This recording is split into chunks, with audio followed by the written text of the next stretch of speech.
Little Caesar's Crazy Puffs. You know those little tiny little pizza thingies that they make? But you know what sucks? Little Caesar's Crazy Puffs. Those little pizza things that they make. Because they're delicious. And they're addicting even, really. But they're also like steaming little hot pockets of radiant heat that comes out in the form of tomato whenever you go to bite into them. They are greasier than the hair of a metal rocker in the 1970s. And they produce the longest lasting aftertaste burps that you will ever experience from a fast food item in your entire life. And that's all I got to say about that. What's up, governor? Welcome back, Salty Rooster. Yes, Margot, new stream indeed. I felt like the numbers weren't performing correctly in the last stream, so I'm like, we're going to try something different, you know?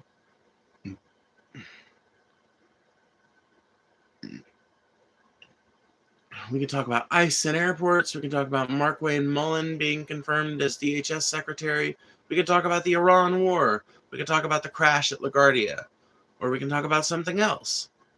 What we talk about, as always, is up to you guys. I leave it up to your discretion.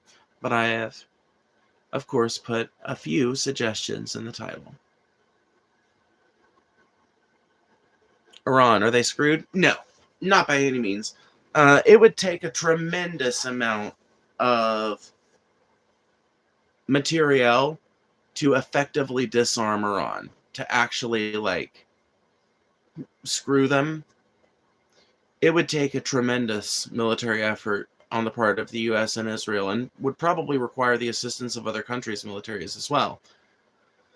No, Iran is far from being crippled, far from being screwed. Iran has tons and tons of these Shahed drones, which are fairly easy to intercept if you've got interceptors, which we're running pretty low on. We're having to move those resources from all over the planet to that theater to be able to support the ongoing conflict.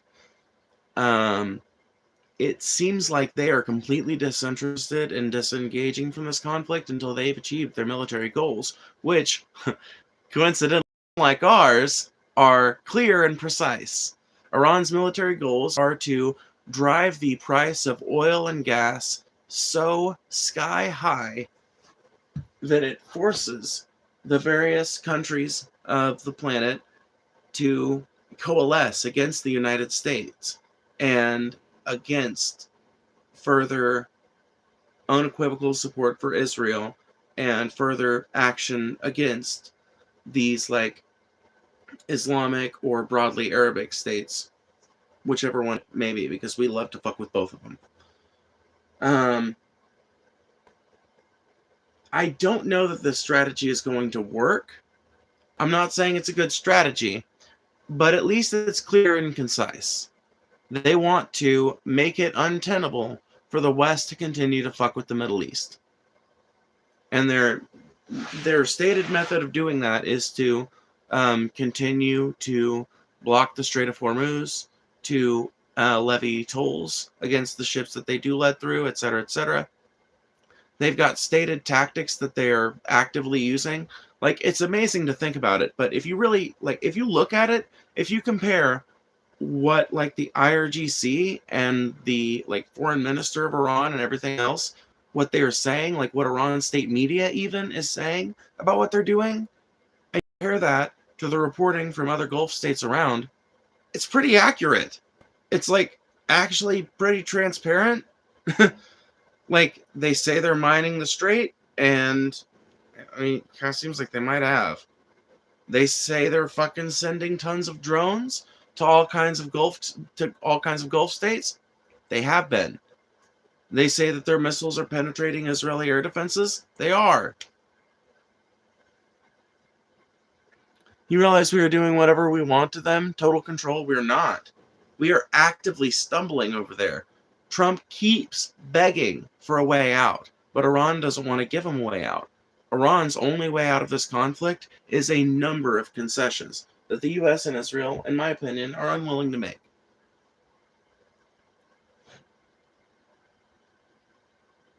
So the gas prices on purpose? Crazy. Yes, 100%.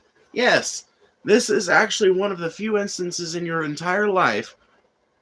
It's one of like two instances in your life where, if you're my age, if you're in your 20s, it's one of two instances in your life where gas prices can actually be attributed to the actions of a president. One was George W. Bush with his complete inaction on preventing the recession, in addition to wars that he engaged in the Middle East, and the other is now Donald Trump. Not in his first term. I was actively saying, I'm a leftist. I don't think Hillary Clinton was right, but, I would have voted, like, I voted Gary Johnson back then, but, I would tell people, like, yeah, I don't know, man. I feel like this whole gas prices thing is overblown. Because, yeah, back then the gas prices were like, but I feel like they were pretty fucking stable after the Obama years, even throughout the Trump admin. They started getting higher during COVID. They came to a peak in 2022, and then they've been falling steadily pretty much ever since until now. And the only reason why they're going up now is because Donald Trump and the Israelis decided to launch an illegal war of aggression against a country that didn't attack them.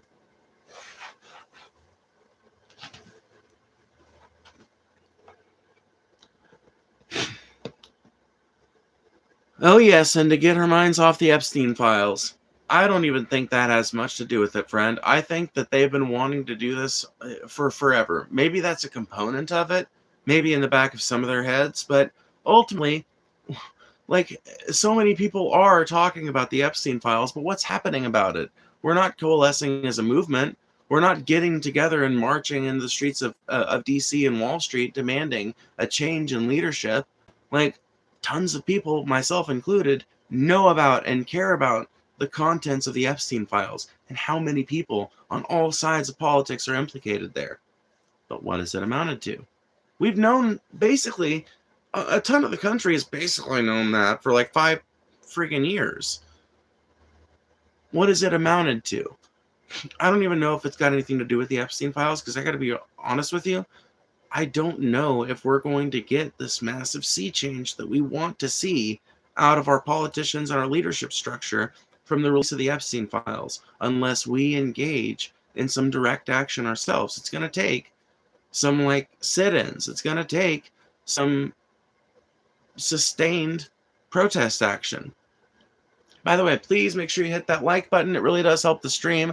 I know it sounds contrite when I'm talking about such a serious topic, but I really do appreciate it. It means a lot, and it helps out tremendously.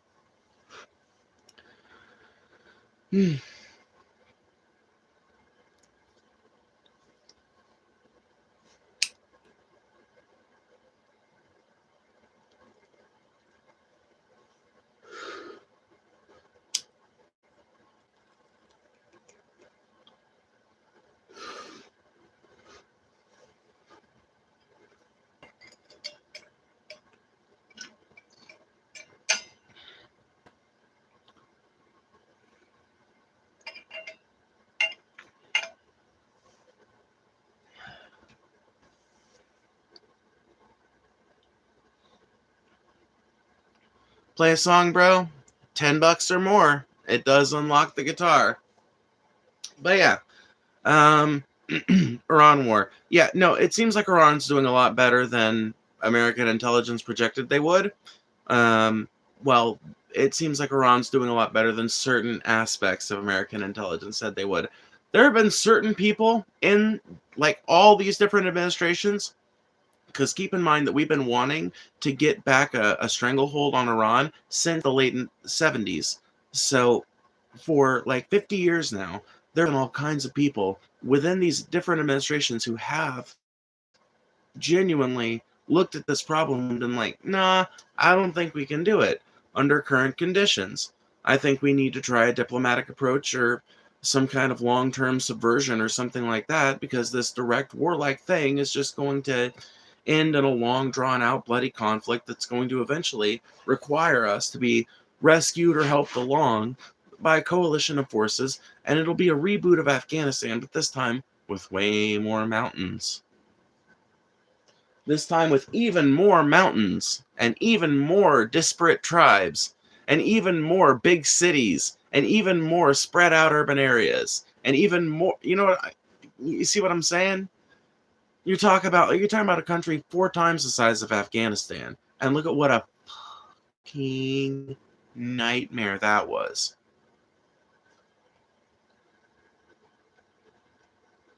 Your background, it's a work of art. Thank you. I've worked hard on it. Thank you. I appreciate it. Do you know who Styx Exonamer is? That pirate guy? Vaguely. Not really. We haven't gotten involved because when they get missiles, they will then be able to use it without warranted retaliation. It's not a question of if we can, it's a question of if we should. Well, I think it's a question of if we can and if we should, frankly. Obviously, I think it's a question of both. I don't think it's pragmatically possible to do what we want to do in Iran long term with any other mechanism besides diplomacy. But I also think it's like a morally reprehensible idea to think that you can bomb your way into an ideological solution. That's not how, I mean, I'm sorry, that's just not, it's not exactly a sustainable method for perpetuating your beliefs and spreading them far and wide. As it turns out, bombs do not actually carry psychic waves that convince the people you're bombing to believe in the things that you do. They actually contain high explosives that kill people, as it turns out.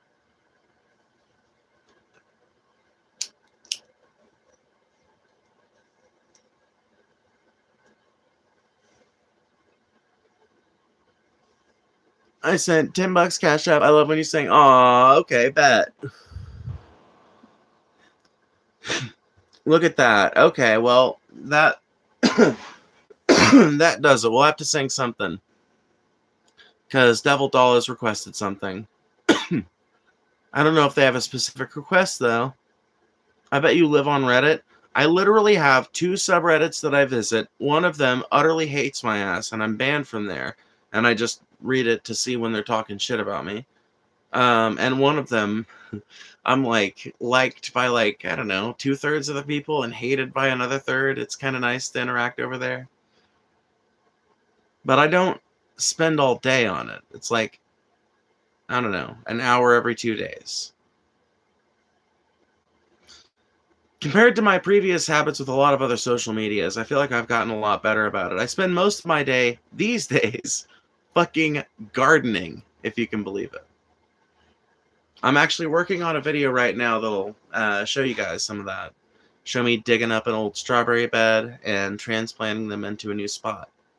While I'm talking about how regenerative food systems and permaculture and ideas like this can shield people from some of the worst excesses of capitalism more broadly, but also more specifically the worst outcomes of events like this war in Iran. Higher fertilizer prices, higher fuel prices make everything more expensive over the long haul. But if you're able to grow a ton of your own food, or even just like half the food you need, even just a fucking quarter of it, then you automatically save a ton in the amount of money that you're putting into your food supply. Obviously, you're having to spend more in terms of your like labor output, but it's good stuff, and it's time you're probably just spending scrolling anyway. I think it's going to be a pretty cool video. I think you guys will like it. Oil just dived. Yeah, that's because Trump has just declared his fucking 739th final Chinese warning, okay? Look into that phrase. Look into that phrase, and it'll make you understand Trump and his behavior in this Iran war so much better, and it'll give you a good laugh, too. Look up final Chinese warning.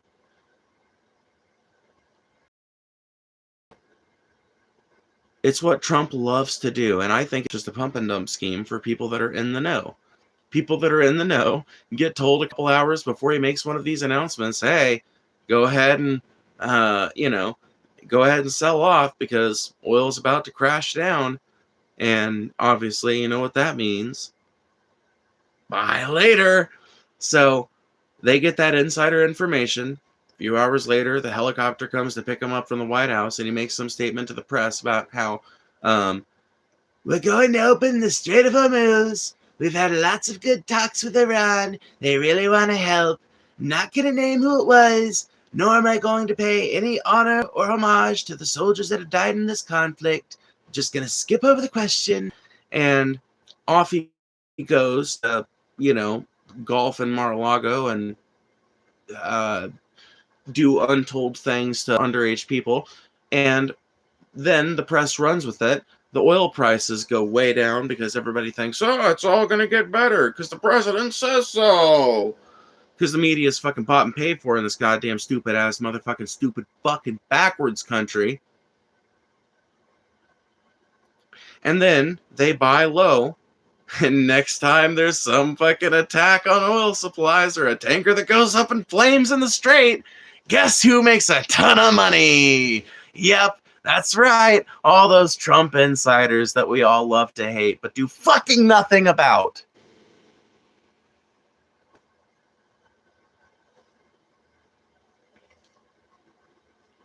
People are dying. Human beings are losing their lives. Parents are losing their children. So that some Trump insiders can make tons of money.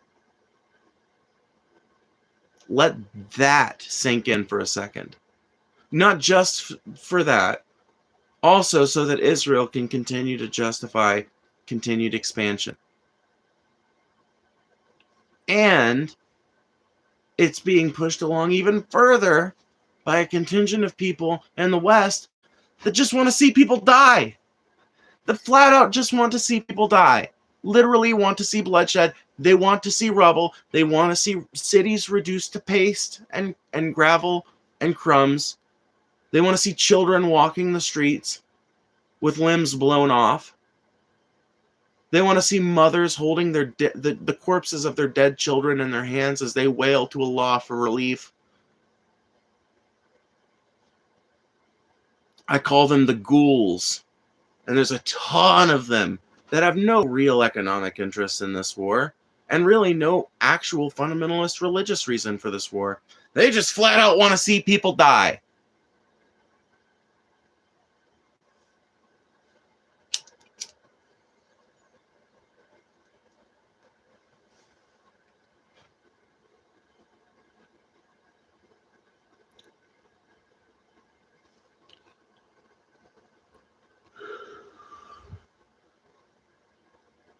And that's honestly the hardest, genuinely, that's the hardest contingent of people to fight against. Because the people that have economic interests, you can rally the populace against those. Evenly, neatly, very easy, well laid out paths to that. The Zionists, who are religious primarily in nature, who just want to see greater Israel, whether because they're Jewish Zionists that want to, they have like a different, ancient fucking Bronze Age bullshit reason for why they deserve all that land that's not related to bringing on the rapture. I mean, it kind of is, but it's kind of not. And then there's the Christian Zionists who obviously downright do want to bring on the actual rapture, right? So those are the two contingents, and those two contingents are pretty easy to fight against because you can rally the populace against them. Nobody in the modern day, except a crazy fundamentalist Christian Zionist or one of the billionaires, wants to see the rapture happen because none of us believe in that shit. So you can rally against those two. It's very easy to make arguments just objectively, right from the heart, but also from statistics and facts against those two. But when it comes to people that are just hateful in their heart, you really do have to have conversations like this in their heart and emotional, and you really just have to dig into people's psychology deep. You have to mess with their heads, basically, to get them to understand, or to understand yourself, how a human being can become that depraved.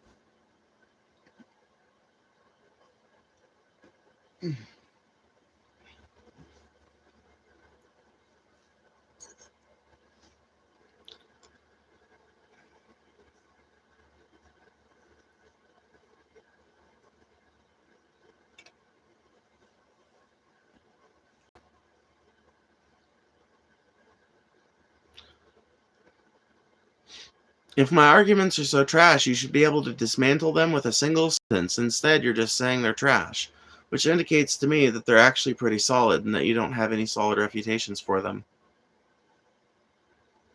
I wonder how a human being can become so stupid and incapable of individual thought. I wonder the same exact thing about the MAGA movement.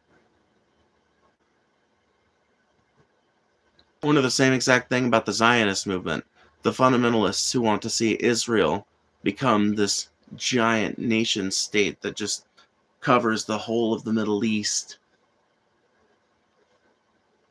It's a despicable thought process, I grant you. Do your parents what? Huh? No. I support my fucking self. I make my money here on YouTube. Speaking of which, we are 55 bucks away from Bad Food, which is a content goal where we'll do a stream where it's basically going to be like 2 hours of call-ins and then 2 hours of me looking at the most disgusting food I can find on the internet. And that's going to be really fun. Call-in shows are always fun. It doesn't have the call-ins, by the way, they don't have to be food related. But it's always fun to watch a fat ass talk about food. And it'll be crazy to see what exactly I do and don't find appetizing. And to that end, if you've got content suggestions and you're a part of my Discord or something like that, send them my way. But anyway, you guys are only 55 bucks away from that, so please donate towards that goal. You're 155 away from the watch through of Adam Curtis's The Power of Nightmares, which is a documentary I really love that I want to watch with you guys. But it makes sense to gate it behind a paywall, I feel like. It does. I have to do those plugs. It sounds so rote. Maybe, is that the word I'm looking for? But you have to do it. It's part of the economy on this platform.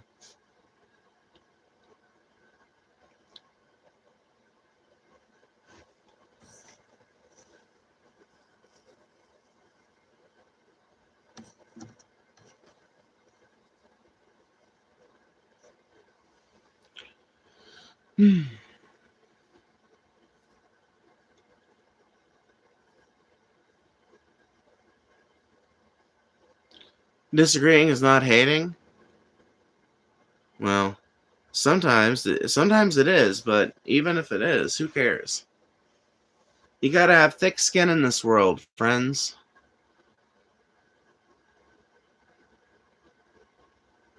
Hates capitalism, but sits here literally asking for money.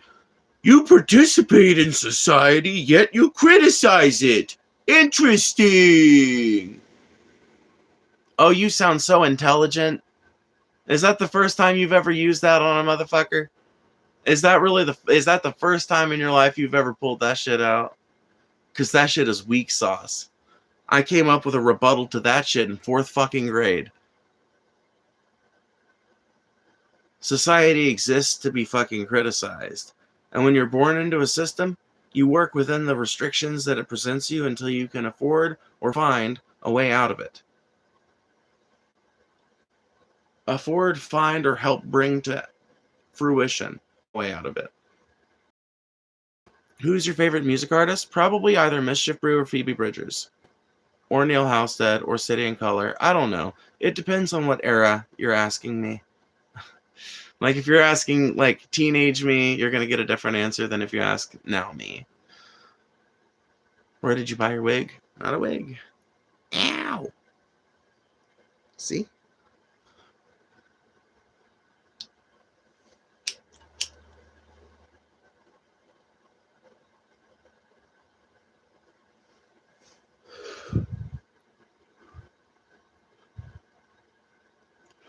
Cyberbullying isn't real. Stop being an embarrassment. Who the fuck are you even talking to or about? Who the fuck is talking about cyberbullying?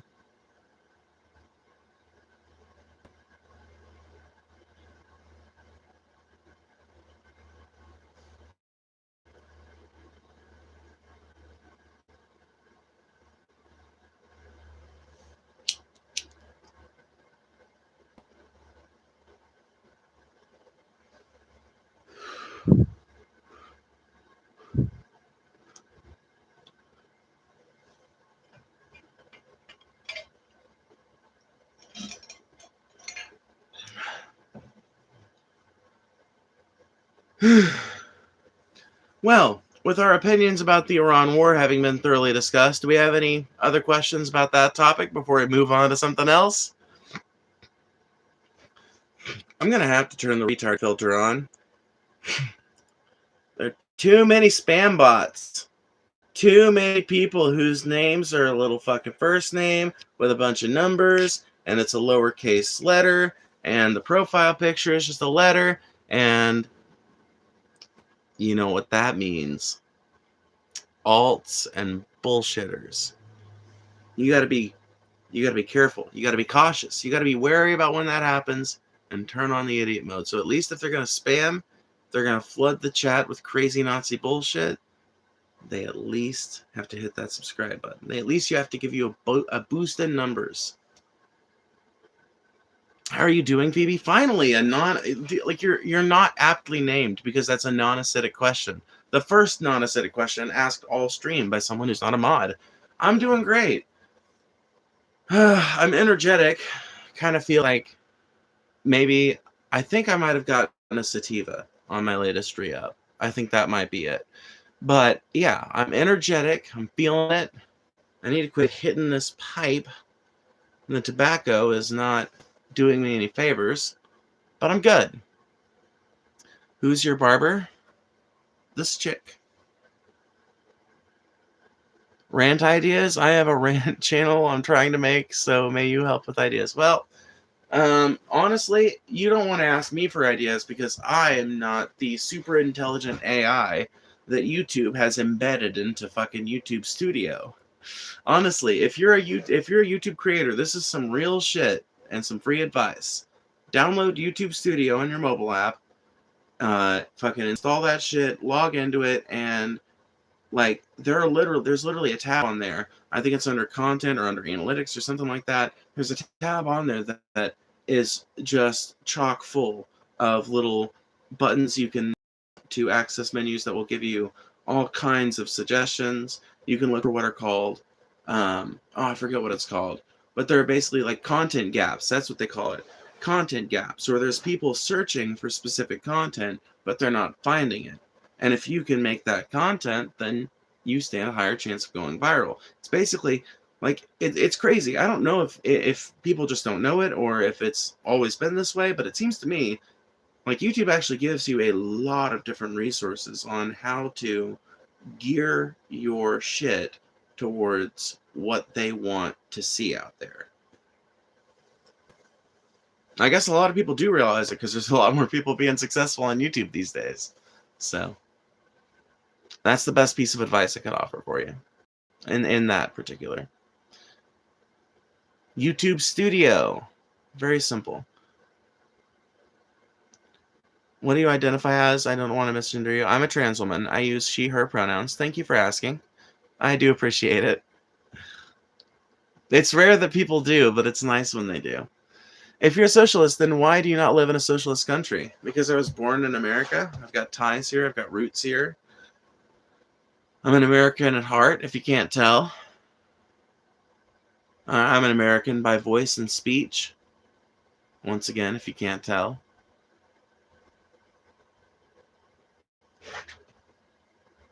Why were any of us shat on to any piece of earth we were shat on to? You know?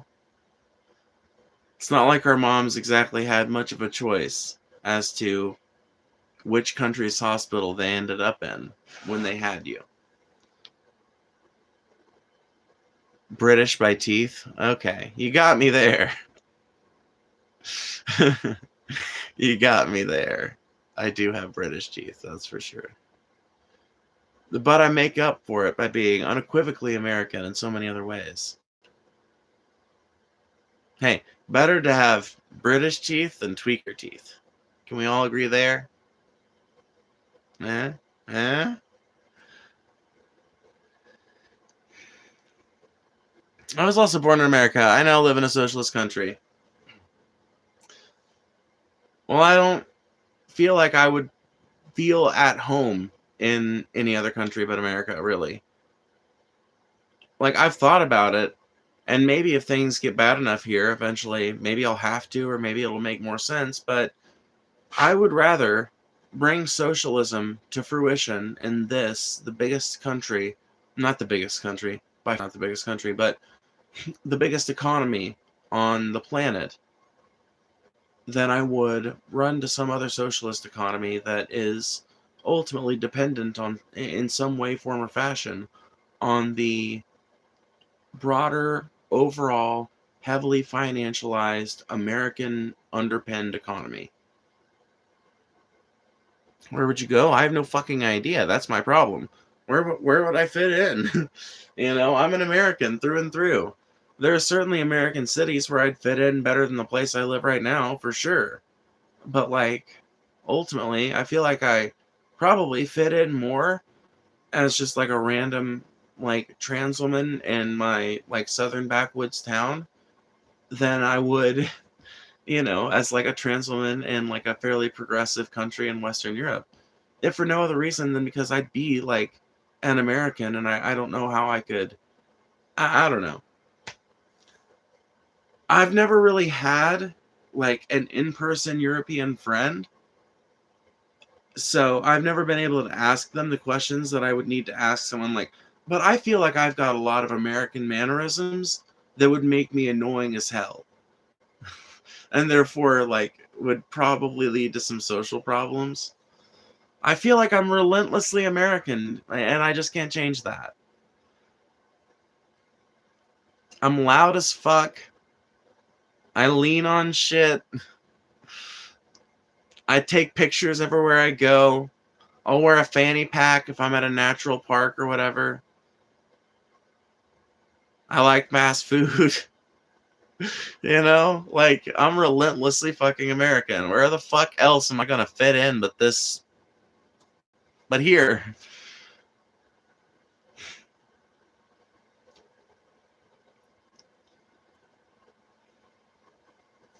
That's the crazy thing, We all get so caught up in the different ways we want to organize the economy. But to those of you who are my fellow Americans, why? I'm not saying you have to instantly agree with my economic ideas right now, but it would be nice if we could all acknowledge our shared nationality again. That'd be cool.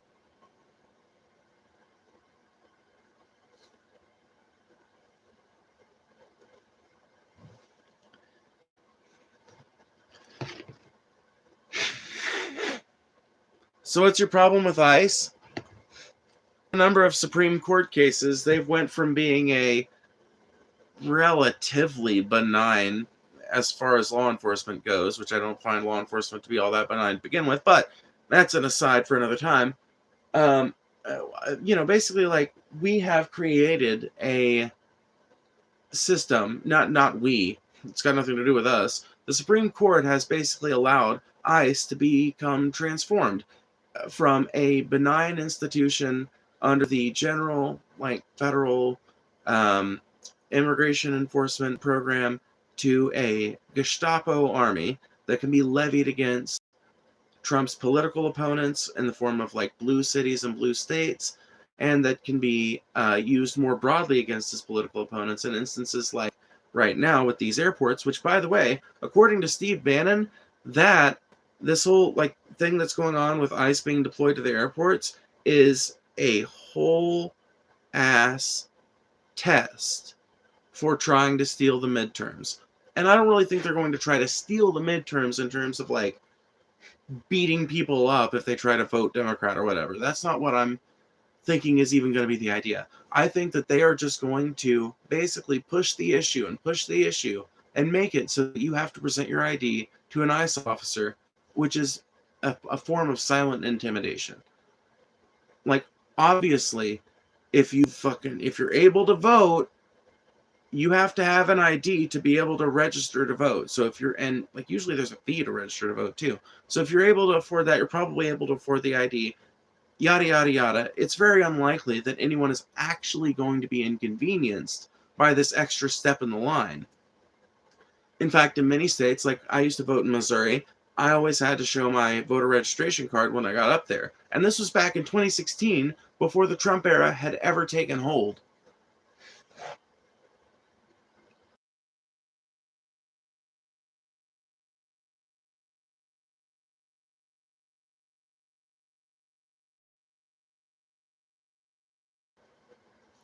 I do think that there's going to be some direct voter disenfranchisement, in that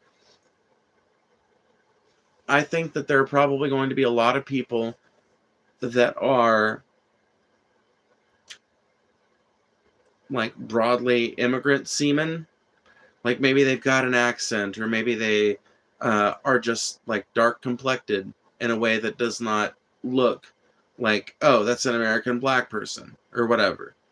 I think they're basically going to be uh, harassing a ton of these minorities by claiming that there's some problem with the paperwork, that there's some discrepancy, and that they've got to go with them, and they're going to try and make it be as arduous and as time-consuming as possible. In so doing, they will disenfranchise millions of voters. But that is why it is so tremendously important that all of us who don't agree with the Republican way of doing things need to make sure that we vote for good candidates and policies where they exist. I don't like to call any election the most important election of our lifetimes, and this certainly is not it. I don't think we've seen that yet. But I do feel like there's an importance to it in showing that through mass effort, we can overcome this effort to discriminate against our neighbors and disenfranchise people en masse. I think there's a value in that, even if there's not really a value in voting for a lot of these moderate Dems.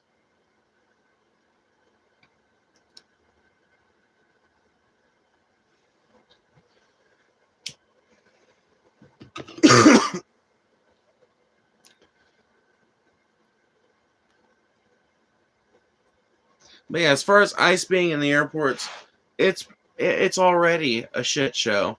Already, ICE agents are basically getting hounded.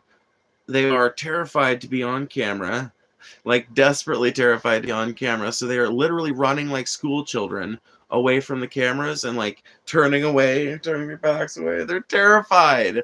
They do not want to be filmed. Like Trump himself apparently ordered them to not have masks in this deployment, so they don't. But that means they're like terrified to be filmed because they're like horrified that someone in their little small town back home is gonna find out. Because there's like there's literally, you have to understand, support for Donald Trump is at like 35%. So there is at least, for every 10 people there is in a town, there's at least 4 motherfuckers that are real pissed off at this stupid bullshit.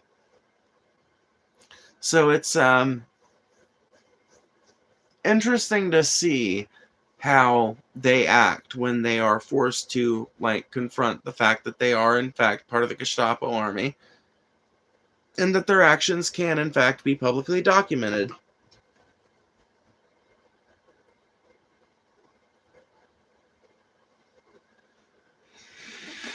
Hey, Ignar. Hello.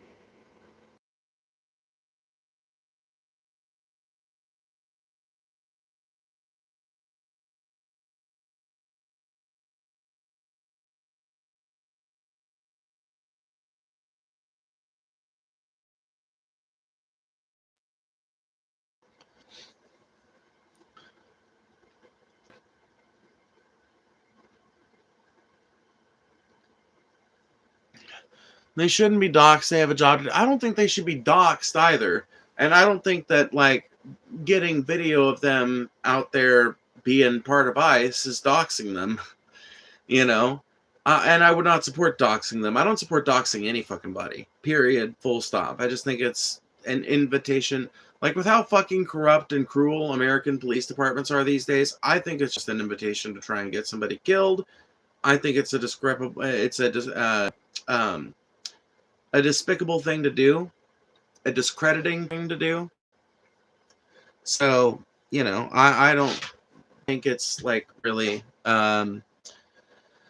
I don't think it's the right way to fucking go about this shit, but I also don't necessarily feel like there's much other way that people can mitigate the fact that ICE is currently roving like a Gestapo army around the United States. It's like, on the one hand, yeah, I don't ever like the idea of somebody getting doxxed, because I feel like there are moral considerations to that in America that maybe shouldn't necessarily exist, but that definitely do. It would be one thing if the only outcome from these people getting doxxed would be a protest at their house or something like that, and it would be peaceful and nothing would happen. But man, people get crazy sometimes, and like I said, police departments in America tend to be violent. I think there are moral considerations there, but if you're an officer of the law in America, you are, like, your activity is covered under things that are of First Amendment interest. So, I'm sorry. You might get caught in a fucking film. You might have somebody sit there and film you all day. You have to be okay with that. And if that happens to go viral because you're doing some awful shit in there, I kind of do hope that your little small town finds out who you are and that you have a harder time making friends when you get home. I don't want anybody to, like, try and have you offed, but I do hope that your life gets harder. I hope you learn a little something about participating in Trump's Nazi army, you know?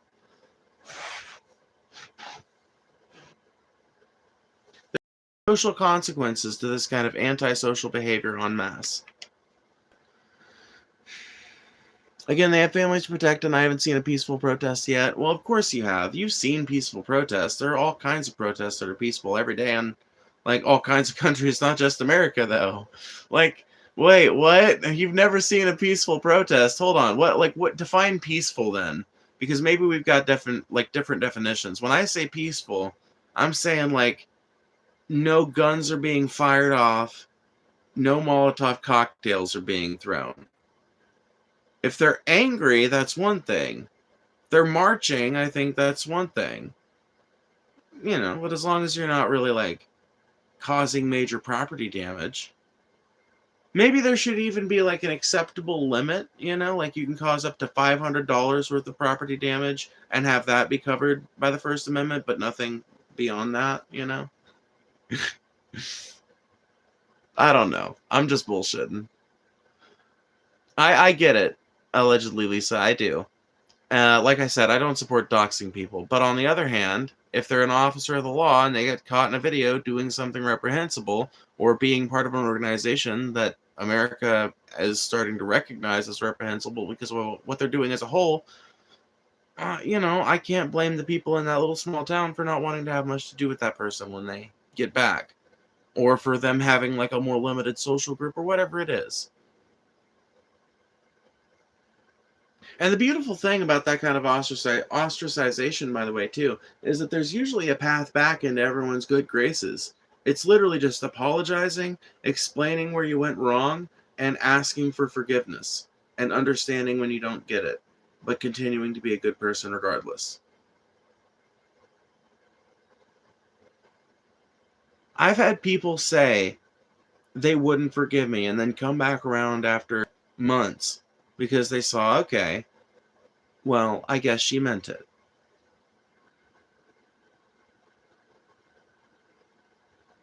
Ice is 100% Gestapo. Yeah, like, literally, I don't have any fucking, like, there is no shred of my heart that breaks for an ICE officer that gets caught up in some public video. But once again, I think that there are considerations there that need to be made when it comes to the specific issue of doxing.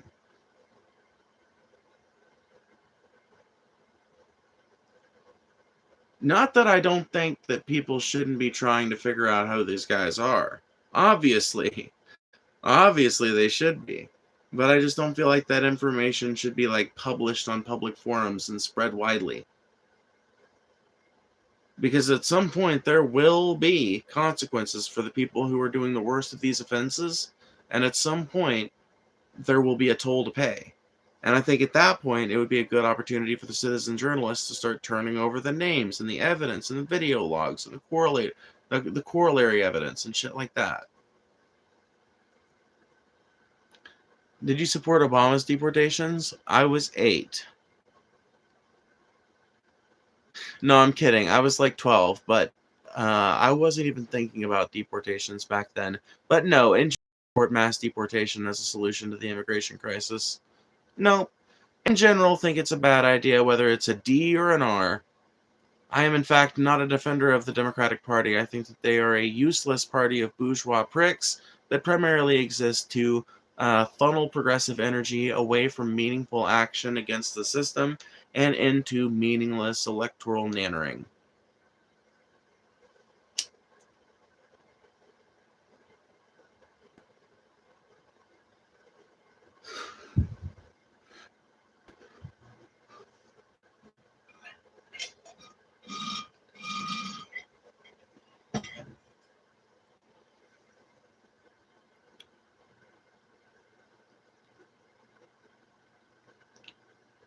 New Nuremberg trials win. I know. It's the fantasy of every lib and leftist out there right now. Myself included. I'm not even saying we're wrong for it. I hope it happens. I really do. I genuinely do. There needs to be consequences to be paid. You know why financialization has been allowed to take over our economy? You know there's a reason for that, right? You know it all traces back to a decision. Anybody know what that decision was off the top of their head? Anybody got any guesses? I'll tell you this much. It has to do with a recession.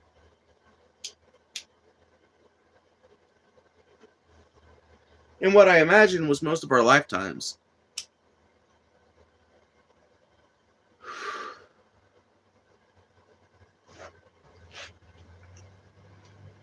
What did we not do that other countries did that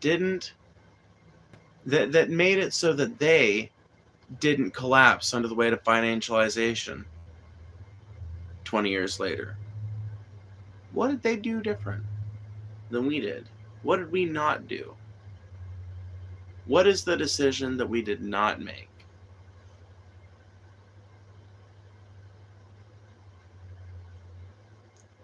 Citizens United? Good guess, but not quite.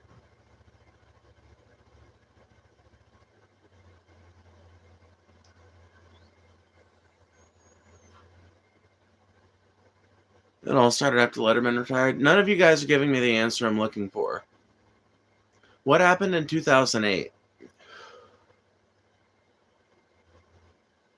The U.S. taxpayer bailed out the big banks to the tune of billions and billions of dollars. Instead of jailing the big bankers, arresting those motherfuckers and putting them behind bars, like Iceland did, like lots of other countries did, not just Iceland, but Iceland did it biggest. Instead of doing that, we bailed them out. I think 2 people were ever sentenced to anything in connection to the 2008 recession, to the housing crisis, to the economic fallout that affected so many American lives and led to the current state of financialization that has been allowed to happen today. We didn't lock up the bankers. We didn't punish them in any way. In fact, we rewarded them for their incompetence.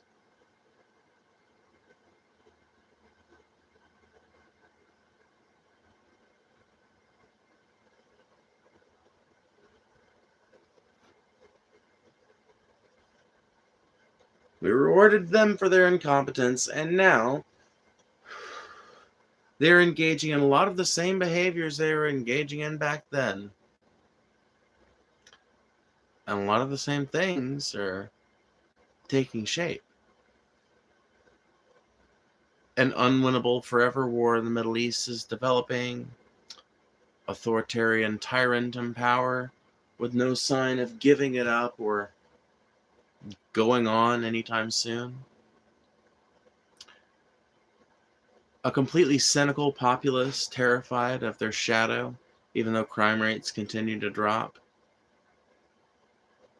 And a heavily financialized economy that is entirely dependent on the premise that American money is worth something, which is entirely dependent on the premise that the world economies continue to use the dollar, which is entirely dependent on the premise that other countries continue to have faith in America as like a country that can remain solvent. Which, if you didn't know, is something that countries are quickly losing faith in us in regards to. And looking around, can you really blame them? Apparently there are literal peasants that want America to be a monarchy as well. I'm not convinced that wasn't a bot, though. That's a bot. That's 100% a bot. There are no peasants in America. The concept does not exist anymore. There might be some troll out there that's trying to act like they want to be a peasant under King Trump, but they don't. Nobody actually wants that. There's not a soul on the planet that seriously wants that. Nobody would ever come in to voice chat and debate me on that, ever.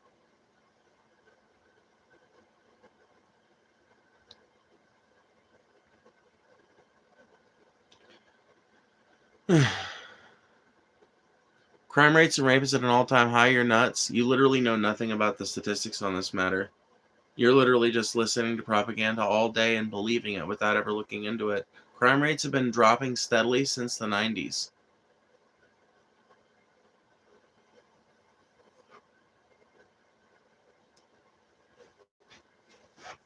The 90s was the peak of crime, and it's been dropping ever since. And that's despite the uptick in certain types of crime. Despite the uptick in incidents of mass violence, the overall incidence of violent crime has gone down.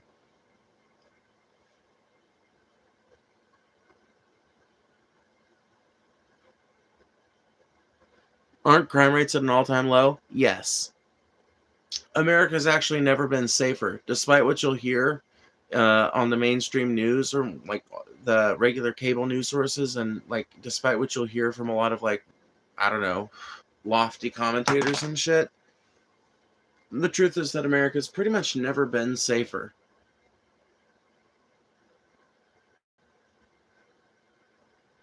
Guns aren't the problem then? Oh, hi Taylor. I never said guns were the problem.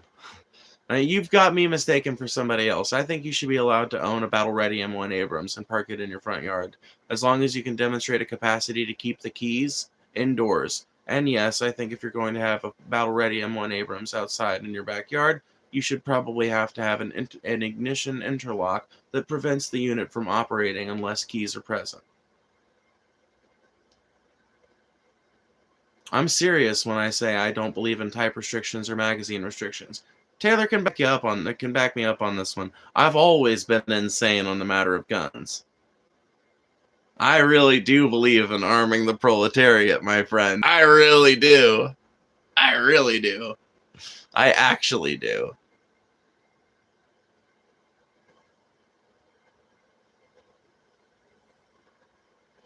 But I just think it needs to be done intelligently. I think that people need to have like a basic fucking level of safety with it.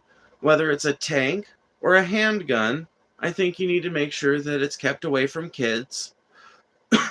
That if you do teach someone younger how to use it, it's only done under certain contexts of supervision. You know, I think that you should have to be fucking responsible with your shit. I don't know how I feel about people having nukes, though. That one's kind of iffy. I feel like nukes might be letting it go a bit too far. I feel like the Ayatollah can have nukes, but nobody else. We can allow one more nuclear actor in the world.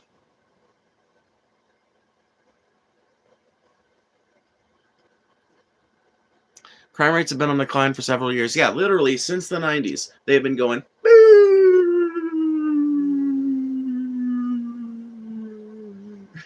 It's just been like one constant, trend downwards since the 90s. But dude, if I'm telling you, if you listen to the propaganda, then I say that as a propagandist myself, and I recognize that. But like, if you listen to the, how do I put it? Like, if you pay attention to the vibe, like how the news covers shit, the stories they choose to cover, like the fact that it's becoming more popular as a topic, all of these things are kind of creating this mental picture of a country that's ridden with crime, but the actual truth is that we've never been safer as a people in terms of our domestic crime rates. Thank you, Margot, for the $2. If everyone has a nuke, then no one has a nuke. Hey, that's true. That's very true. All right, you've convinced me. Arm the personal nukes. Everybody gets exactly one.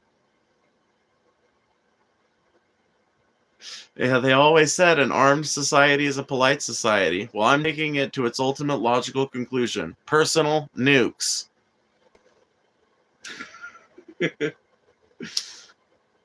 This is why I could never be a stand-up, because I find myself too funny. Thank you for the $2, Margot.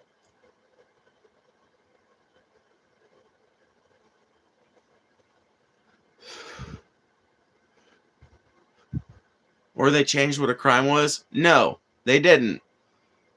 The crime bill was written in the 90s, and we have not substantially reformed criminal justice since that time.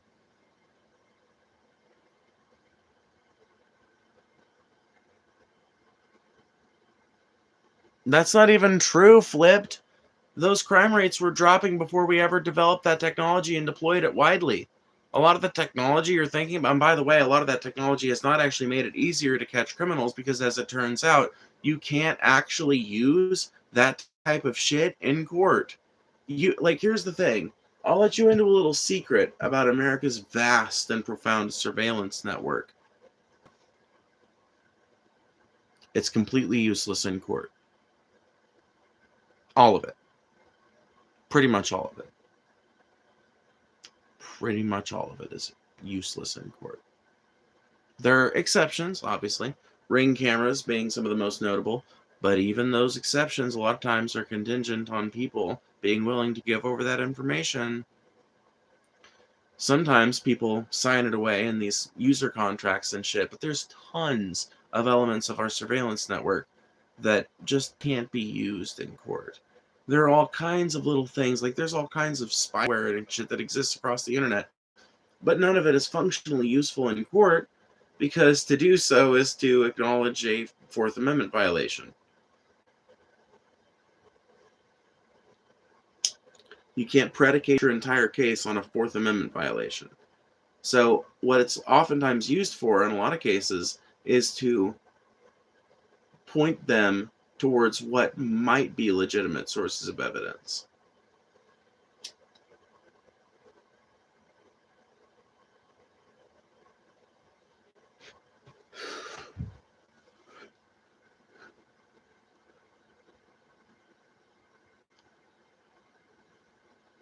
I kind of just Google searched, so why is it dropping then? A combination of factors. So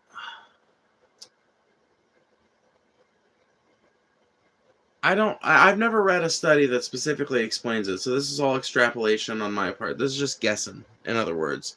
But if I had to guess, having not read a study on it, I would assume that part of it has to do with new technologies and stuff like that. But I would also have to do that. I would also have to assume that, can't talk. I also like to think that it has something to do with,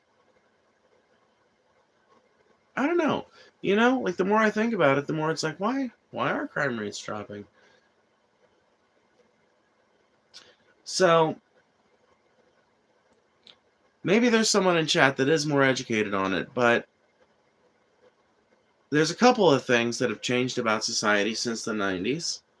The first thing that comes to mind is social media. There's tons more people that spend time online. A lot of aggression is worked out on the internet, and that might have a lot to do with it. It might also have a lot to do with the rise of mass violence, where people get to a state where they can't, get a big enough hit off of what they're engaging on or engaging in with their online presence. But I think that might have something to do with it. There is more surveillance that can be used, and more of it has been installed every year since the mid-90s. When it comes to public surveillance equipment, a lot of that is liable to be used in court. So But that ultimately would have an effect on prosecutions, not on crime rates. Crime rates are not based on prosecutions, they're based on arrests. At least I think they are. I don't know. You know what? I'm going to cop to being not well informed enough on this topic. I think I need to look into it more. You think that lead was causing crime? It may be. I mean, it may well be. That's one of the theories that's postulated. One of the theories that's thrown out there for why crime rates have been dropping is because we're more conscious of our diet, we're more conscious of our environment, and as a result, people are being raised to be more intelligent in a lot of ways and more empathetic, and they're not as, like, intoxicated, I don't know how else to put it, by their environment. They're not as polluted by their environment, basically. So, as a result, they are more empathetic, more compassionate, more intelligent, and therefore less, given to violence and precursors to crime.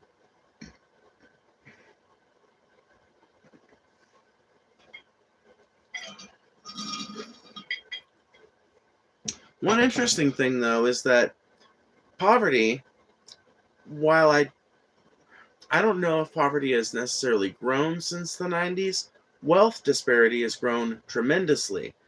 I mean, just in the last 10 years, but I mean, just in the last 20 years, really. But if you look at through the last 30 years of time, so much has changed in terms of wealth disparity. The poorest people in America have what the average middle class person would have had in like the early 2000s, mid 2000s. And like that's functionally no different than how a poor person in like the mid 2000s would have been living. They would have had like the equivalent of what the average person in the early 90s, late 80s might have had. But the rich have gone from having mansions and yachts to having complexes, whole islands, yachts that require support yachts, yachts that require whole bridges to be disassembled and reassembled to let them pass out of the shipwright's dock.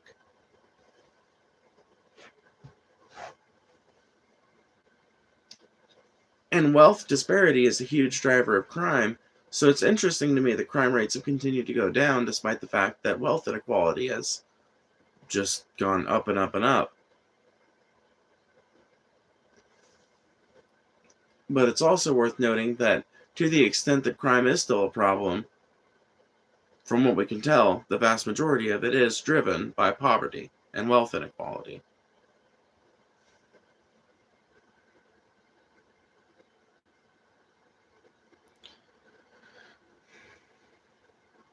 I think it's a crock of shit to think that lead caused crime.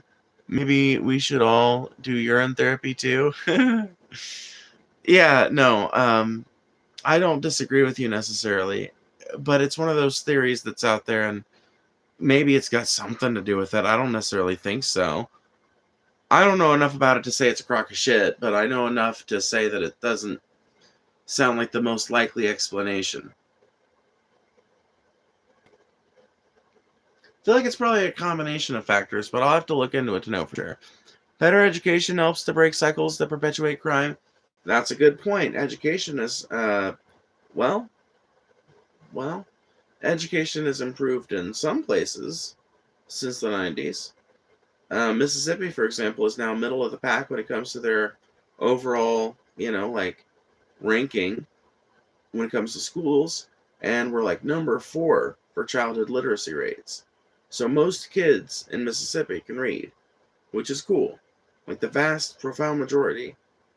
Like you're more likely to read if you're a kid in Mississippi than you are in a lot of other states. I think Massachusetts, New York, and California beat us out. Because of investing heavily into the prospect of education.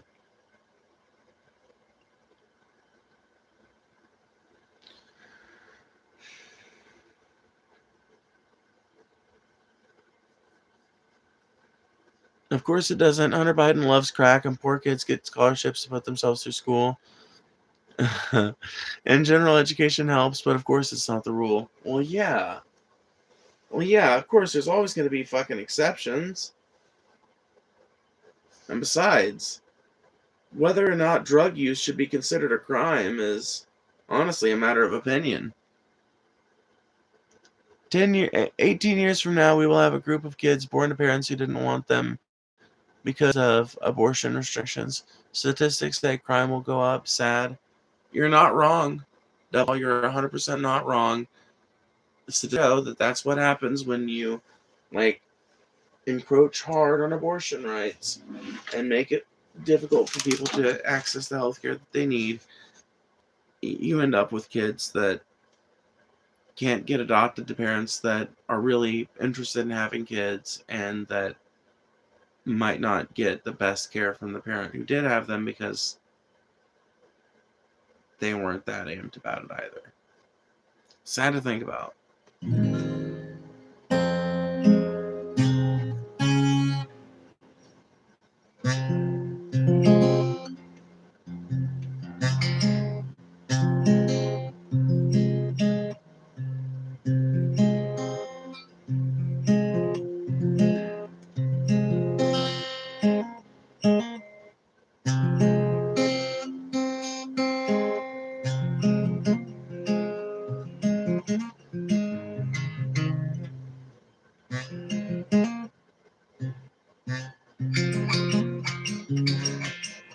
Fuck. I'm gonna sound like shit. My voice is so fucking fucked.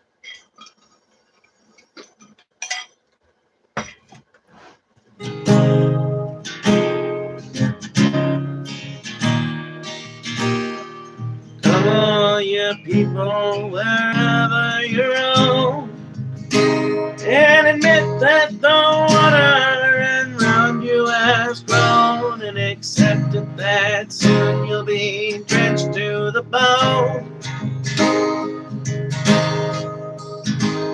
Your time to use worth saving, but you better swim fast or you'll sink like a stone, for the times they are a-changing.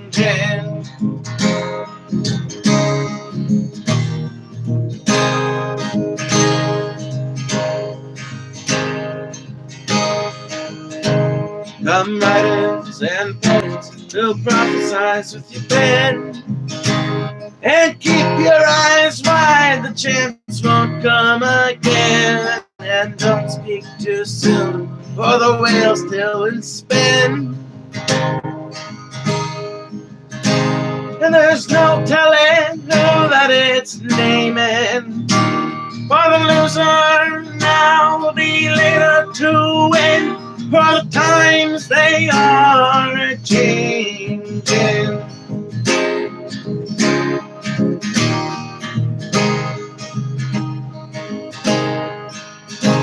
Come senators, congressmen, please heed the call. No knock at your doorway, don't block up the hall, for he who gets hurt will be he who has stalled. And this war outside is raging,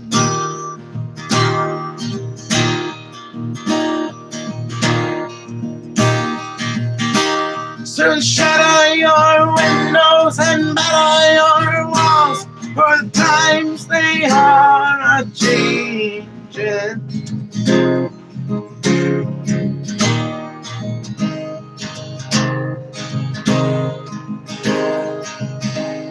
The mothers and fathers throughout the land, and don't criticize what you can't understand, for your sons and your daughters, they're beyond your command. And the old road is rapidly aging. Please get out of the new one if you won't bend your hand, 'cause the times they are a-changing.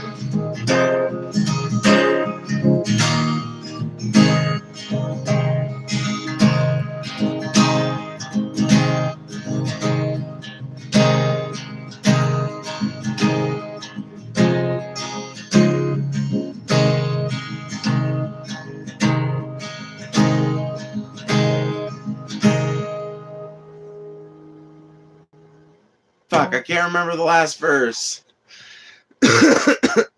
Damn it. I'm sorry.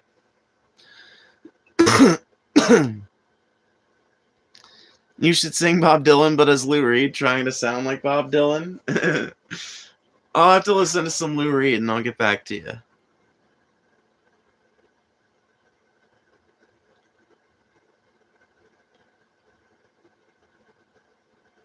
No, it is about reading to your kids. It literally is about reading to your kids. You have no idea how important that is to a kid's development if you think it's not about reading to your kids. It is. It's fundamentally about reading to your kids.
So never mind what you cat it out for.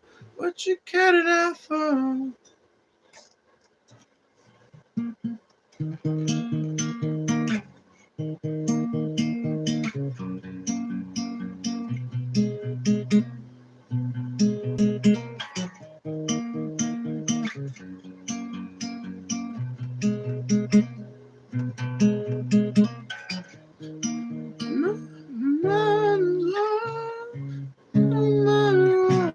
What you cat it out for? What you cat it out for? Hold on, I bet I could find a key that I could play that song again.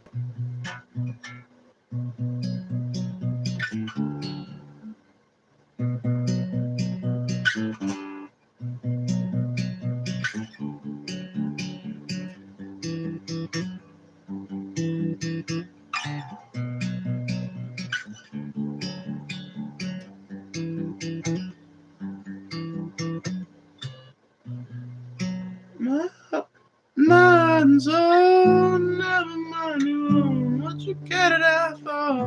What you cat it out for. We die alone, we'll all die young. What you cat it out for. What you cat it out for.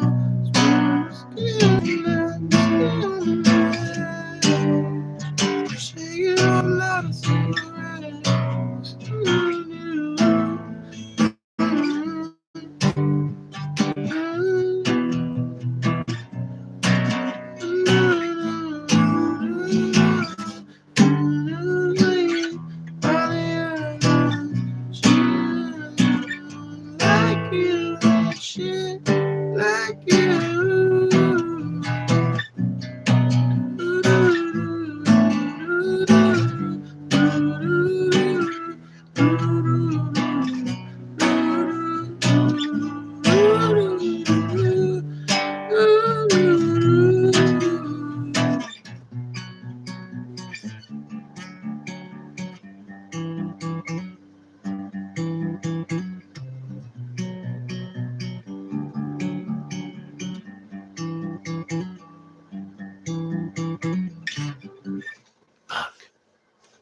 Always wanted to be able to play that song. What the fuck?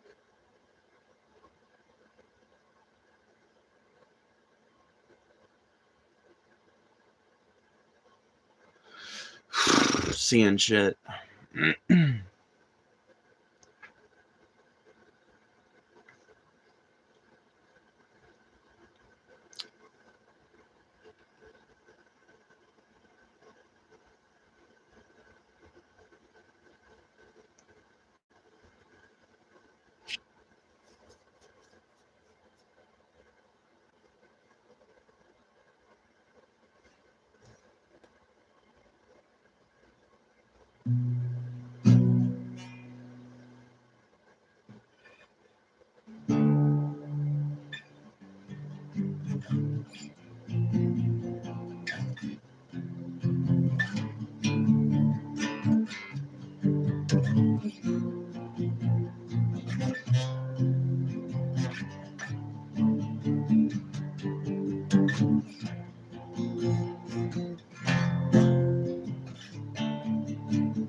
Love that song.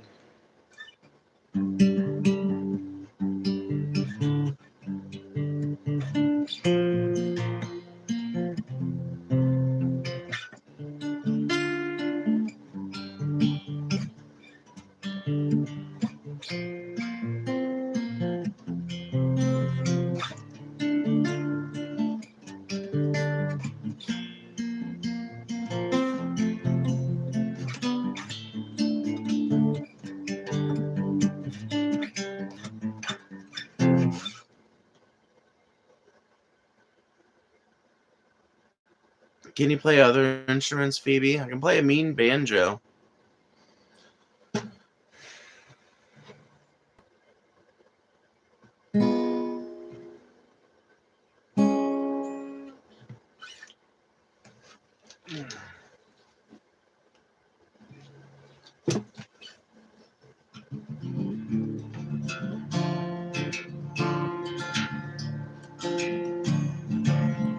I'll play one of the only songs I actually know on banjo. I'm not that good at banjo, but I can play it.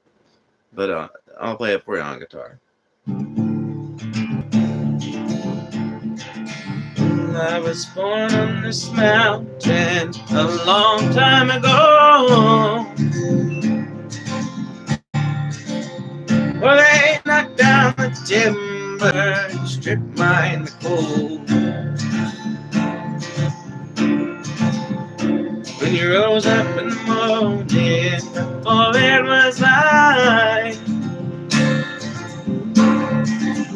and go down in the darkness, come back up at night. And I was born on this mountain's my home. And she holds me and keeps me from worrying. Whoa. Now she took everything that she gave, now they're gone. But I will die on this mountain's my home.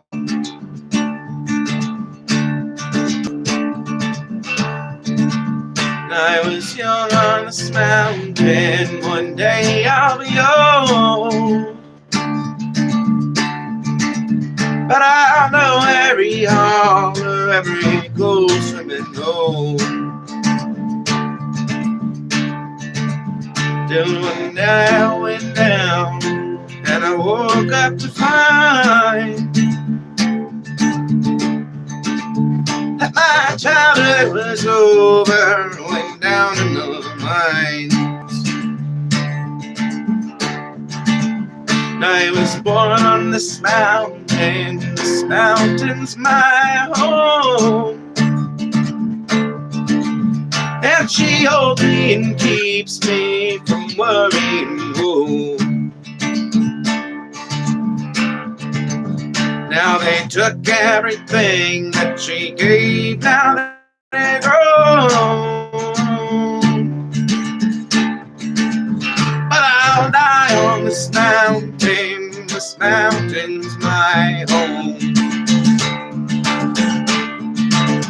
There's a ghost on this mountain, there's a hole in this mountain, it's dark and it's deep.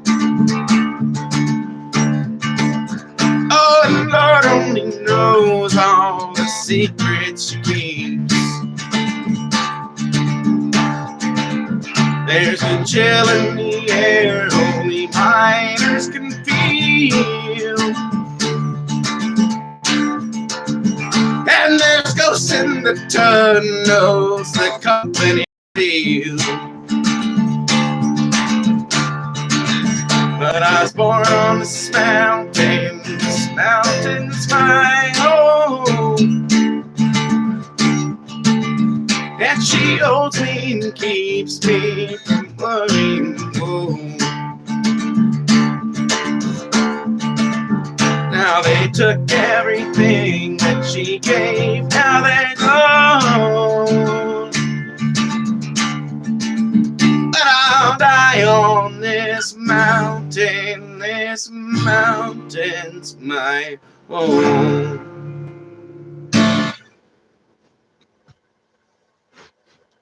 Sounds better when it's played on banjo.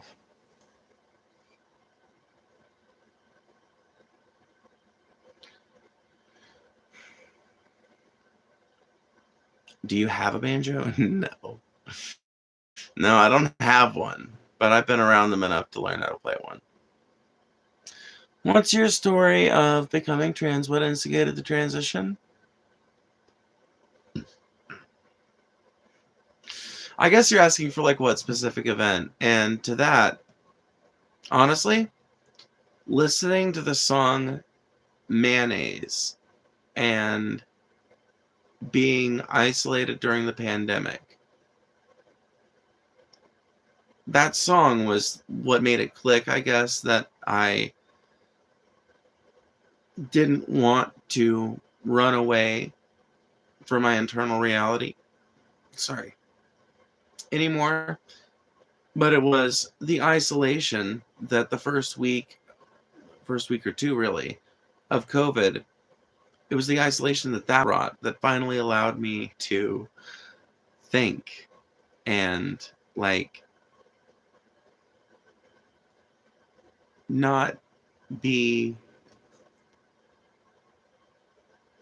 I don't know, I guess I'd been so caught up in other people's expectations and ideas about me that I felt, I guess, sort of imprisoned. I wasn't really, but I felt that way, I think.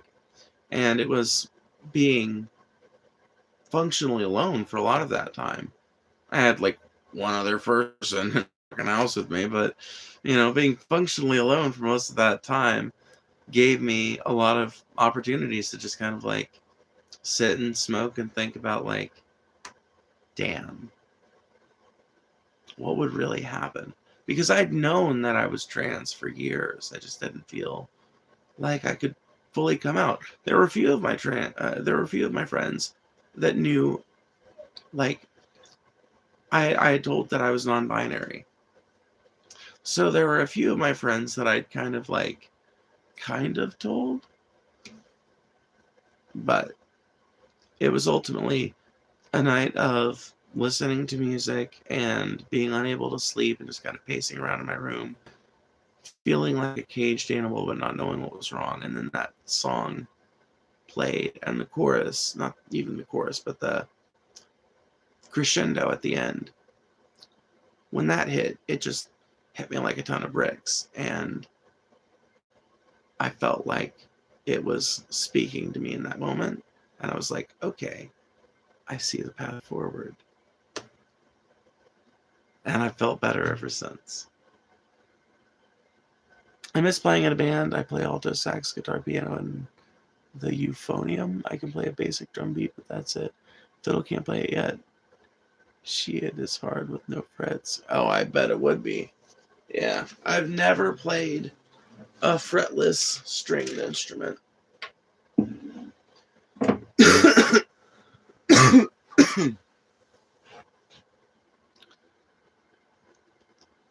So does being a woman fix it now?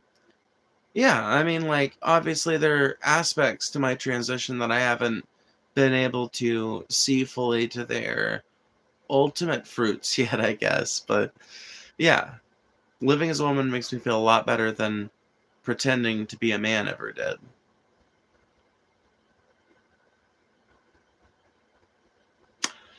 Anyway, we're about to get off here, guys. We are now like 50 bucks away from bad food and 150 away from the Power of Nightmares watch along. So that's our general fucking goals update. No, it should be lower than that. No, it's like 40. We're 40 away. Yeah, we're like 40 away. And then 140. But anyway, that's the goals update.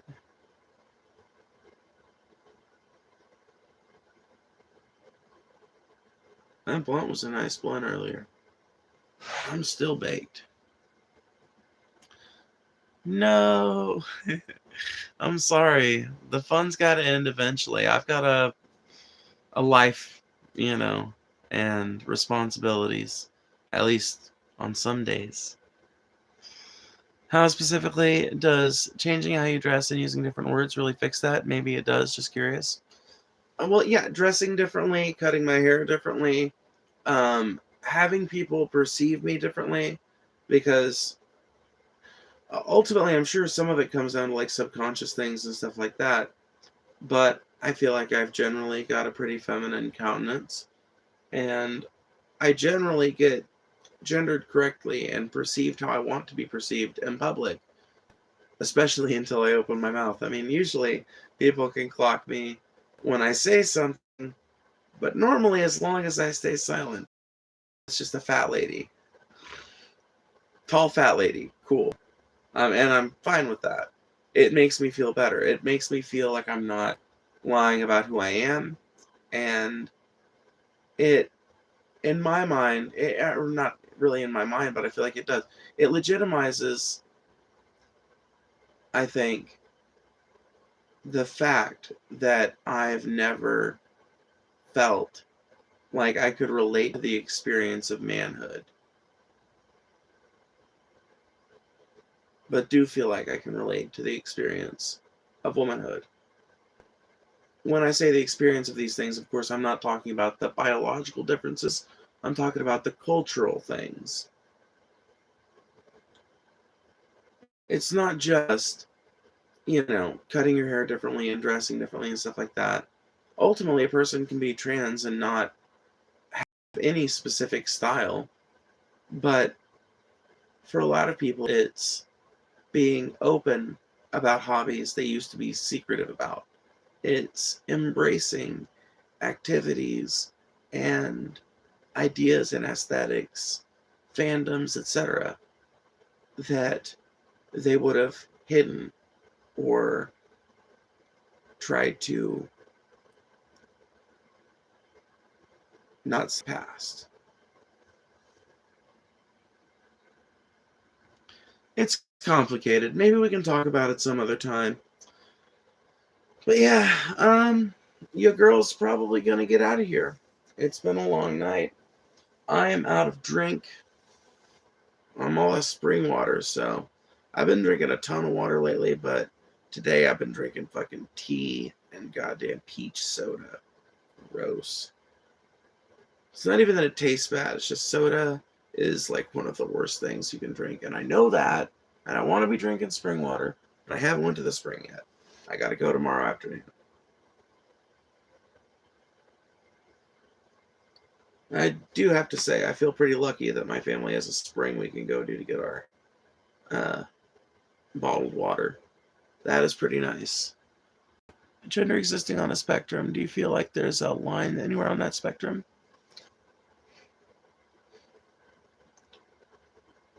The more you know about gender, the less it starts to look like a spectrum, and the more it starts to look like a very complex and self-contradictory ball of socially constructed dog shit.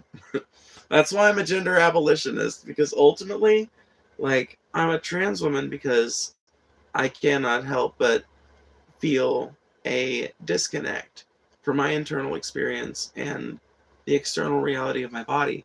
But I don't know if that disconnect would have been able to develop in a society that didn't gender every activity, every form of dress, every method of expression, etc., etc., etc. I don't know if there ever would have been an ability for that disconnect to develop, because I don't know if there would be anything special about someone who wants to wear a particular thing or be a particular kind of showy or whatever based on them having a penis or a vagina. But yeah, like, ultimately, is there a line there? I guess. But ultimately, boys can wear short hair, and boys can wear dresses and makeup. Girls can wear um, girls can have short hair and muscles. Boys can wear dresses and makeup. So do what you want and dress how you feel, and don't let anyone tell you that gender is real.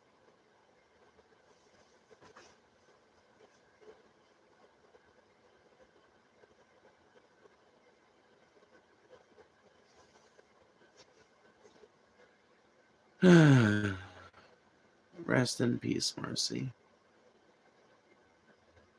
I will think about that bitch every fucking time I say that. Isn't that crazy? How people can last like that in your mind?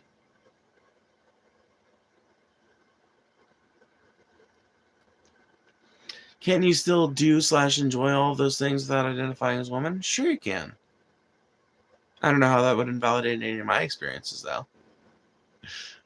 Or anything I've said so far. Yeah, sure, you can do all those things as a person who doesn't identify as a woman. Um, obviously, gender is a complex set of behaviors, aesthetics, attributes. Really, it's attributes of all different kinds that we assign to people on the basis of what we assume this, that, or the other to be.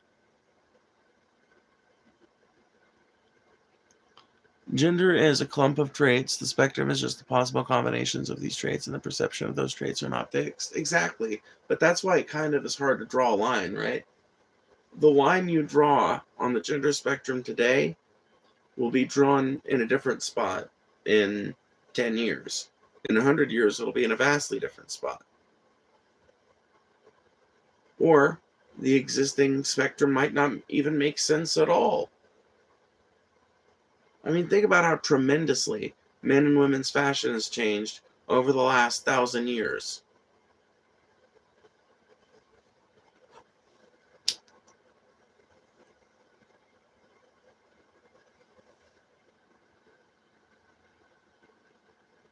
I'm just trying to figure out how using different words changes anything. Well, that's part of the complex set of social constructions that exist around gender, right? So by using the correct words for someone, you are not just being more descriptive. After all, if you sent someone looking for me in a store and you told them, like, to look for a man, they're probably not going to pick me out because I've got bangs and long hair and I dress in a very feminine way. So they're probably ladies. And, well, honestly, a lot of them I think do clock me. They just are cool with trans people. I don't know about them. Count the old Southern ladies out, actually, but there's like regular people in all the little stores around here that will gender me correctly and that only ever get weird about it if I happen to have to say something. So that tells me that I usually pass, and like it would just be non-descriptive, right? To call me a man in a context where you were trying to find me in a public spot or something like that. So it's less descriptive to use the incorrect terminology for a trans person, or for any person just in general, not just trans people. But you get it, right? But it's also just like a good way of reinforcing that that person is indeed like not like it's basically a good way of telling that person, hey, I don't think you're a freak just for expressing yourself in a way that I don't relate to.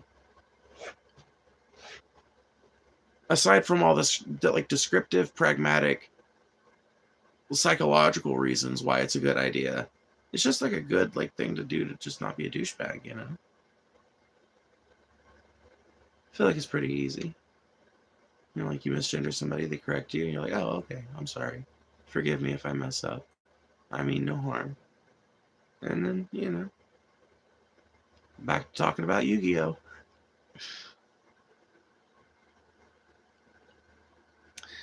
Exactly even time periods experience gender differently in the same geographies and cultures. Yep.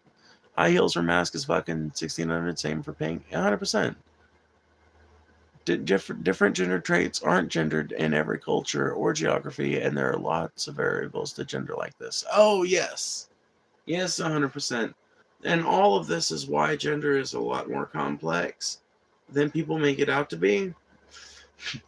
But it's also why, you know, I've been watching a ton of Vosh lately to keep up with his little transformation that's been going on from like dedicated lib shill to I don't know, fucking Posadist. I don't know. Um, but it's been fun. But he keeps using this term, informed simplicity, and I feel like this is an example of one of those topics.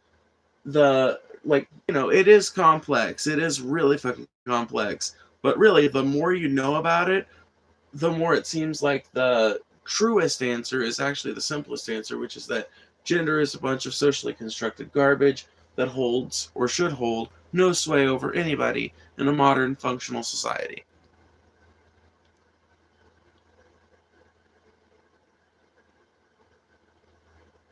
Wow, haven't watched since the horse leak? Oh my god.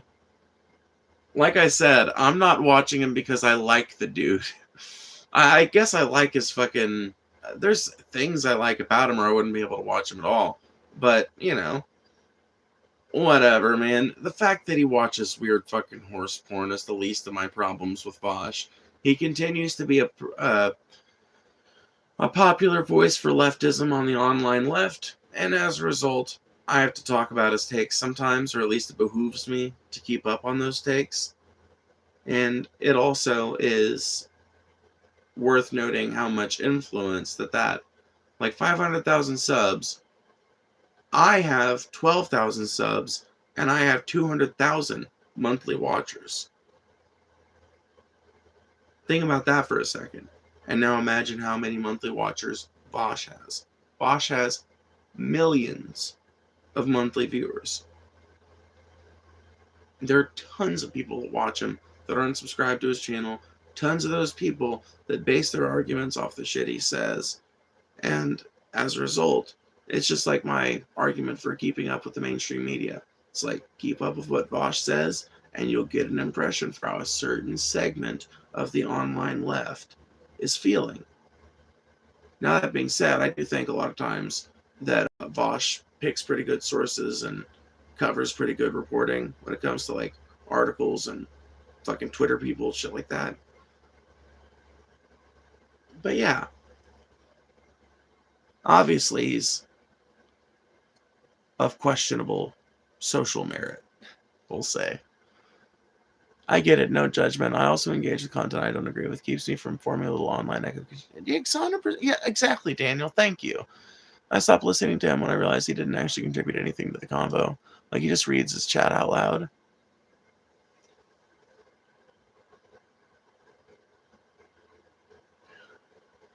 He does contribute to the conversation. I'm not going to do him that dirty, but I will say that Vosh his content has become somewhat in some ways, I feel like. But he's getting better recently. He's doing more of these like things that aren't just like covering the news and reminding us that the world is run by pedophile fascist elites that are all Zionists and shit. I feel like I could do such a stellar Vosh impression and give all the same points, and it's just like, motherfucker, every so often you have to cover like some other issues, some other angles of this problem, some other axes of oppression. You have to cover some stories of hope too every so often. You have to give people some fucking ideas of what they could possibly do. And to his credit, he used to do that. Some of that, at least. At least when it comes to rhetoric. He was never one of these people. One of the things I want to do with my channel is start using it to teach people acts of everyday revolution, right? Or everyday acts of revolution. I don't know what you want to call it. But little things you can do or change about your life that can make a huge difference in terms of your community's cohesion, how much your community is insulated from big fuel and fertilizer shocks, how much your community is insulated from all kinds of economic instability. Ultimately, though, I'm not a rhetorician, really. I do like to make arguments. I do like to argue, and I think I'm okay at making arguments. But, Vosh has a fucking college degree and is clearly like invested in that particular aspect of the work. I just wish, I guess I guess I just wish that, if you're gonna have a creator like that, I wish that they would do more content that gave people a framework of how to fight back. And that's the biggest problem I have with Bosch as a fellow content creator. I feel like you've got to give people ways to fight back. I do that on these streams. I tell people about some ways you can fight back.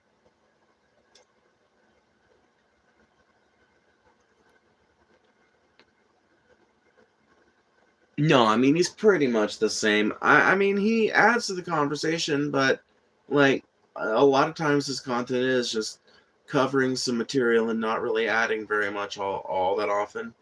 Which I tried out for myself the other day and found quite boring, and apparently my chat did too. I read an entire New York Times article out loud, and by the end I had like 30 viewers, so. I don't know how he gets away with it. I guess he's got a very dedicated audience.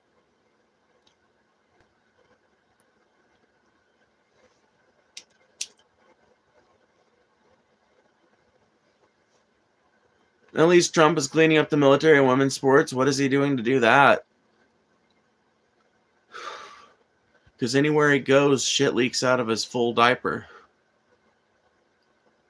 He's got a diaper full of shit hanging back there, and everywhere he goes, some of it leaks down his pants. So I don't know how he can clean anything up when he's so shitty.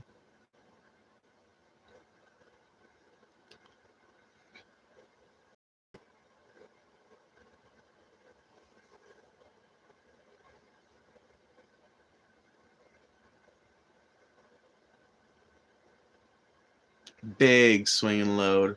Double standard? Nope. I called out Biden for that shit too. All our presidents are geriatrics.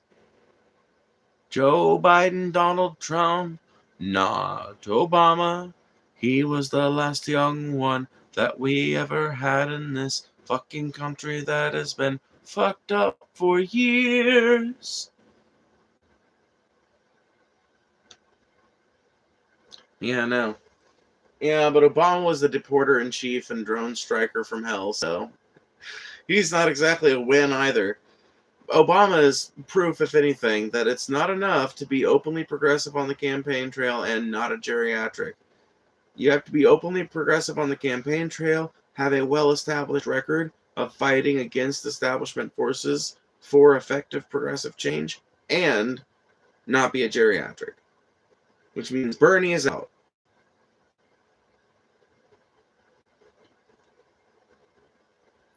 The ghost of Bernie Sanders is haunting the American left.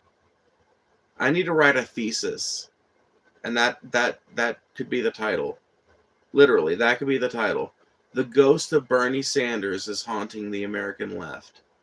And the whole point is not that Bernie Sanders' policies were wrong or that he was far off, but that the left has become fractured by focusing so little on those core key economic issues and by expecting some kind of heroic savior figure in the form of a socialist politician like Zoran Mamdani or Bernie Sanders. Instead of engaging in meaningful praxis and organizing, we're kind of all just praying, basically.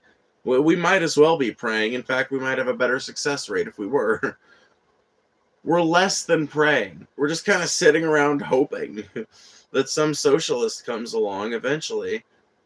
That's the big answer. If you ask a lot of American progressives, what's the single biggest change you think we could make to fix America? Get Trump out of office. It's like, oh, no. Nope, he's a symptom, not the disease. He's a horrible symptom, I grant you. Worse than hives. Worse than a case of hives, for sure. Horrible symptom, but not the disease at heart.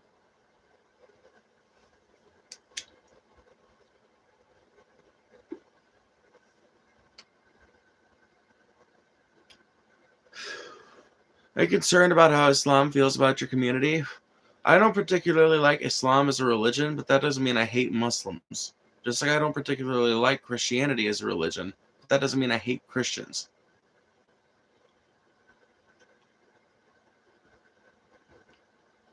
Fuck Bernie, he broke my heart. Yeah, literally. Exactly. Same. He was a Zionist in college. He went by birthright to Israel. Yeah. He lived in a kibbutz for a while.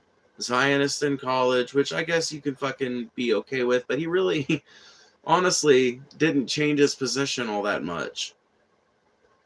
Like, genuinely. And it means a lot when you, like, there are literally Holocaust survivors that have gone to Israel in modern day and been like, these are pogroms going on. These are pogroms going on. This is genocide. What are we doing here? It's taken until the end of Bernie's career for him to say that we need to condition aid to Israel. And now he's basically saying we need to cut off aid to Netanyahu. Not to Israel, to Netanyahu. So basically, Bernie's still a Zionist. He's changed, I guess, a little over the years, but functionally still a Zionist. And yeah, Bernie broke everybody's heart, man. Bernie was the great white hope. And that's what I mean when I say that the ghost of Bernie Sanders is haunting the American left. Do you guys understand what I'm saying when I say that phrase? Could this be the potential genesis of a scripted video, you think?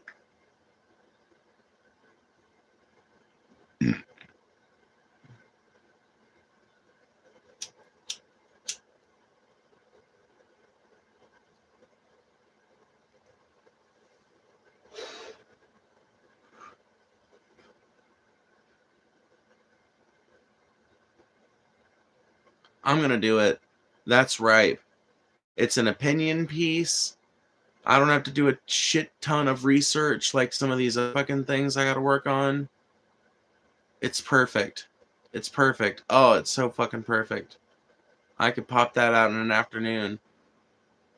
I just need to remember. You don't give a fuck about serious discussions. Adults are in the room chatting, bitch. Yeah, literally. Quiet, TJ. Adults talking. Your name's not TJ, but maybe it'll work on you. Quiet era of adults talking.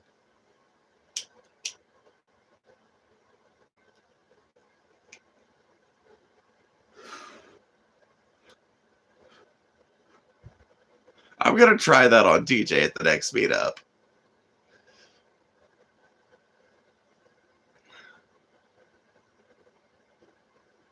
And hope that he doesn't strangle me to death. If you're a fan of TJ, fucking The Amazing Atheist, if you are only familiar with their old YouTube handle, they are like absurdly tall in person. They are like comically tall.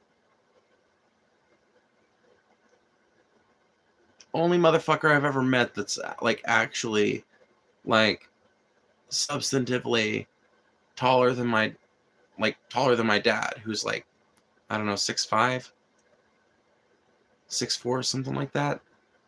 Hello, Phoebe, I'm back. I'm preparing to make some art, but I know I'll just end up playing Limbus Company. How you doing? I'm doing good. I, too, am preparing to make some art, but I know I'll probably just end up bullshitting. But I need to. I'm sitting here talking about how I have this thesis in mind. Okay, here it is. The ghost of Bernie Sanders is haunting the American left. I can see it now. The title of the video, the fucking thumbnail. It's like you got shit on fire in the background. You got the ruins of America in the background. You got some ruined city. And then like, oh my god, I see it. I'm going to have to find a shitty picture of Bernie, though. I'm going to have to find a picture of Bernie where he looks bedraggled.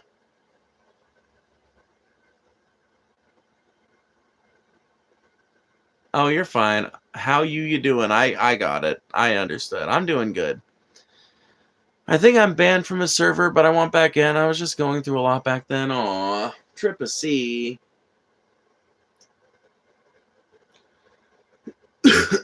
Well, next time I'm hanging out in there, I'll throw my weight around, see what I can do. No promises. I don't have much weight. I'm not a mod over there. But I think the mods do like me for the most part. I'm a friend of the channel, if that counts for anything. But you're a good peep.